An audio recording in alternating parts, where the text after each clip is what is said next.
Hello, Galaxy. I'm Chris Pirillo, and today in tech news, we had big tech news. Actually, there was a lot of big tech news, but the biggest news, at least as far as YouTube is concerned, is that YouTube CEO, Susan Wojcicki, is stepping down. After being there for 9 years, she's been a part of Google for a lot longer than that. A person who pretty much championed the acquisition of YouTube back in the day, so she's definitely been around for a long time, which is good. But it's also good that we're getting a new CEO, Neil Mohan, who had previously been doing product or leading product, is going to be CEO.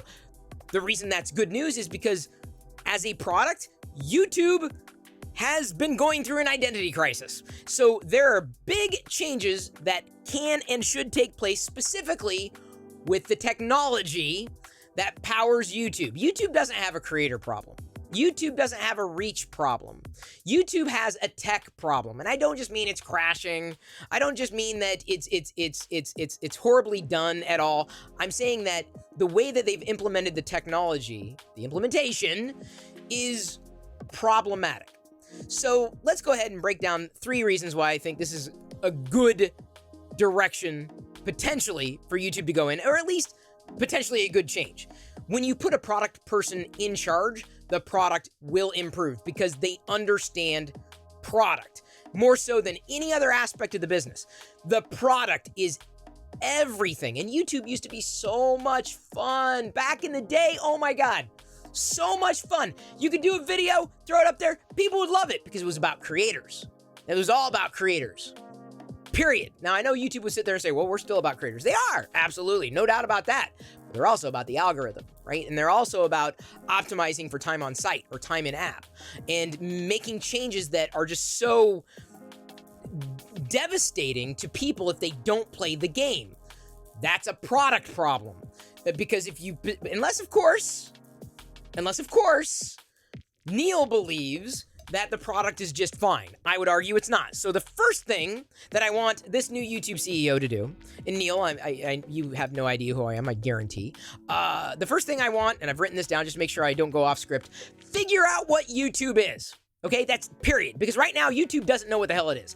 I know what it was, and I know a lot of people remember what it was. Remember when you used to subscribe to a channel, and then you saw the videos that channel uploaded until you unsubscribed? Remember that? Bring that back. People miss that. People miss the videos that they subscribe to watch. Big time. There's a reason I've doubled down on the live video. That's live.pirillo.com. It's back. Live.pirillo.com. You can participate in it too. You can play video games alongside other geeks and nerds 24/7. I'm doing it. Not just an empty chair anymore. Remember when that was fun? I'm trying to bring fun back to live video. YouTube doesn't know what it wants to be. Doesn't want to be TikTok. Doesn't want to be Twitch. Doesn't want to be Spotify. Doesn't want to be whatever is the shiny object of the moment. It doesn't know what it wants to be. So the tech, the software, the platform is just doing things and kind of hacking and shimming to get features crammed in here and make things work so that they don't break, to make things better. But the problem is, it's a problem. YouTube has to figure out what it wants to be and then optimize the technology around that identity. Because right now I'm telling you, YouTube doesn't know what it wants to be. It just does not know. And you can't sit there and say, oh, we care about creators, while at the same time introducing features that demolish creators if they don't play the game the way that you've laid it out. If the game is to gain subscribers, great. But the problem is if you gain subscribers and those subscribers trail off, then other subscribers aren't going to see those videos, because that's the thing. That's why you're not getting notifications, because either you stop clicking on the notifications for one reason or another, at which point your subscription is absolutely worthless, or other people who subscribe to the channel aren't clicking on notifications, at which point you're not going to see the notifications. That's the game. That's the product right now, and I'm telling you, that is the wrong direction for a product that you say is all about creators. No. It's not all about creators. It's all about time on site. It's all about optimizing for the algorithm. That's the product. So be clear about that if that's the case. But don't say you're about one thing when you're clearly about another. But figure out who you are, your identity, right? And then build the technology around that identity, not the other way around.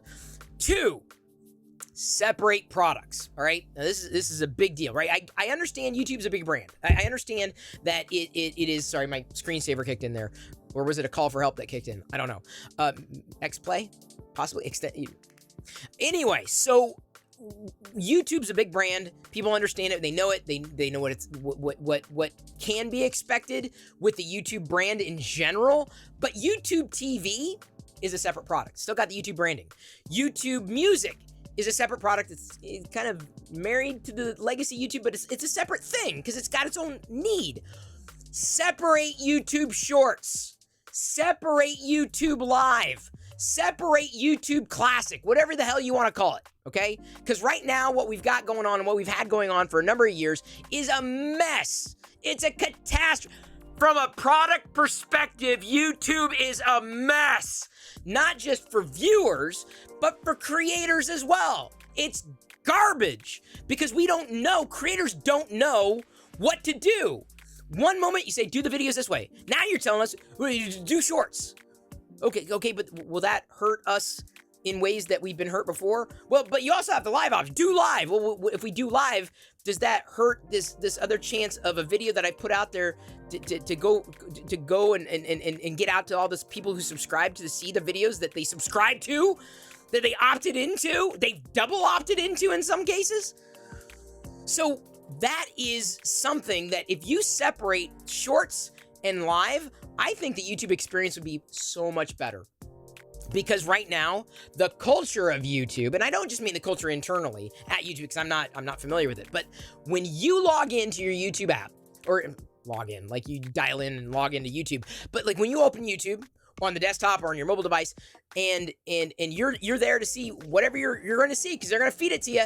They're going to show you a short you've never heard from a person you've never heard of before to keep you engaged, or a video from someone you have no idea. Like you searched for a refrigerator once, and now all of a sudden your feed is dominated by refrigerator repair technicians who upload videos. Like it's just the default experience, right? It's a mix and mash of everything. Separate it all. Separate it. Because the people who are there just to watch regular old YouTube videos, for the people that they subscribe to, that's what they want. That's what they're logged in for. That's what they want. Even if they're not telling you that directly, and well, but by viewing time, it's clear that this optimizes for time on site. Creators, on the other hand, are so angry. They may not tell you because they don't want to bite the hand that feeds them. I understand that. But the problem is when you mix and match these technologies that you haven't separated and you haven't accounted for the culture, there's a disconnect. So I can tell you this by using, people don't expect to log into YouTube and see TikTok. They don't expect to log into YouTube and see Twitch. So the live video experience has suffered. And I can tell you this as someone who's been using live video on YouTube since the very beginning, like the very beginning when they launched it, back when the Ustream days were still happening. I don't even know if Justin TV had pivoted to Twitch, Twitch at that time. So I've been using it for that long, and it's evolved-ish, but the culture hasn't. The YouTube culture has not. You've changed in many ways for the better.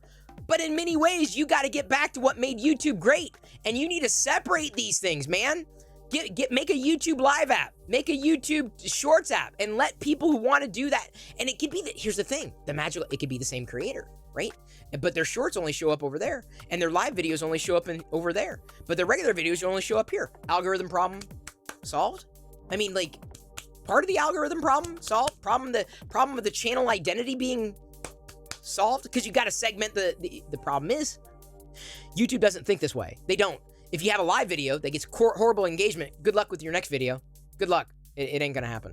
And if that video that you produced that you spent so much time on doesn't get good engagement, good luck on the next video because it ain't gonna happen. Like it's mind-numbingly frustrating. What used to be fun is now anger-inducing. Can you feel it? Can you feel the palpable anger, like just oozing through the camera lens right now as I try to tell you what I want to see fixed from a technology perspective? Make new apps. Separate it. Carve up the platform. You can do it. You have the power. You understand this. You're a product person. I expect to see product mentality applied to YouTube. The third thing, and this is a bit of a reach, and I've talked about this briefly, but I think this is an important point to make, and I think it's important from a product perspective and from a technology perspective, because if the technology does not work and you have all these frustrations that aren't being fixed, they're not being patched, you're just uploading new features one on top of the other and not addressing the underlying problems, create, if you will, please, for the love of God and all that is holy, create an easy to use, and maybe this is a separate app, a non-algorithmic feed. That's what I'm asking. I'm begging you. Create an algorithmic, pardon me, I got to backtrack on my mid-beg there. A non-algorithmic feed, please. That's a technology thing. It's a platform thing. You can do this. You have the power to do it. A non-algorithmic feed. That's all I'm asking, right? Instagram does it. Maybe YouTube does it, like you switch to your subscriptions, but I'm telling you, people don't do that. People don't use it. I mean, I'm how long have I been talking? Like my screensaver keeps kicking in. I gotta bump up that number. Is it 5 minutes? A 5-minute timeout? I should probably wrap this up anyway. So create a non-algorithmic feed with the platform. Do some programming, use your software skills, non-algorithmic feed, so that people who subscribed to one channel and not everything else can quickly and easily see, even set it as their dang default. Set it as a default. A non-algorithmic experience. It's a fix, right? If people want to see the algorithm, let them flip to the algorithm. I'm an old school creator. There's a reason people go, Chris, you're why don't you do this anymore? I do. You just don't see it. You never hear from it because your mind has been taken. Here's putting on a tinfoil hat here. Your mind's been taken over by the algorithm.